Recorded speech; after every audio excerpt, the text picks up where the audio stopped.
दिल्ली में हर साल बढ़ते प्रदूषण ने लोगों की जिंदगी मुश्किल कर दी है। हवा की गुणवत्ता इतनी खराब हो जाती है कि सांस लेना तक चुनौती बन जाता है। और ऐसी ही स्थिति में अदालत से लेकर सरकार और आम जनता तक सभी समाधान की तलाश में रहते हैं।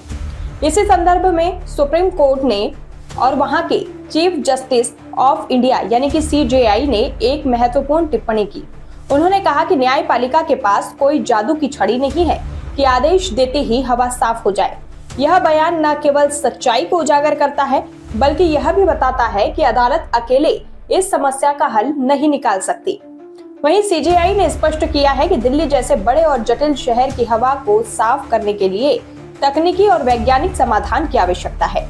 उन्होंने कहा कि इस चुनौती से निपटने के लिए सबसे बड़ी भूमिका विशेषज्ञों, पर्यावरण वैज्ञानिकों और शोध संस्थानों की है। कोर्ट आदेश दे सकता है, निगरानी कर सकता है, लेकिन वास्तविक बदलाव वही आएगा जब विशेषज्ञ व्यवहारिक और टिकाऊ समाधान सुझाएंगे।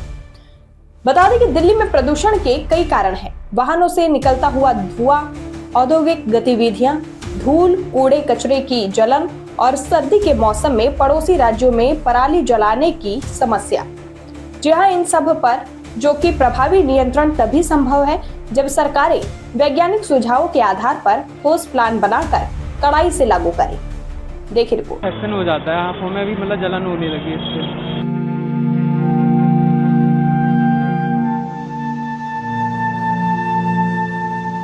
पोल्यूशन तो बहुत हो रहा है, ये आप जितना भी देख रहे हो हवा के अंदर, ये फॉग थोड़ी है, ये सारा ही पोल्यूशन है। दीपावली से पहले तक तो ठीक था, अब दीपावली के बाद बहुत हो गया है, जिससे कि अब सांस लेने में भी दिक्कत हो रही है, आंखों में जलन होती है। हम तो रात को जागते हैं, हमें सब पता है, बहुत दिक्कतों का सामना करना पड़ रहा है। जैसे हम सांस वगैरह ले रहे हैं तो वहाँ खांसी बहुत ज़्यादा हो रही है और मतलब जैसे होता है ना, कफ वगैरह बहुत ज़्यादा हो रहा है उस वजह से कि मतलब धूल वगैरह। और जो खासकर जो 2 व्हीलर वगैरह में जाते हैं, तुम कितना ही पैक हो जाओ, सांस वगैरह लेते हो तब प्रॉब्लम तो बहुत ज़्यादा होती है।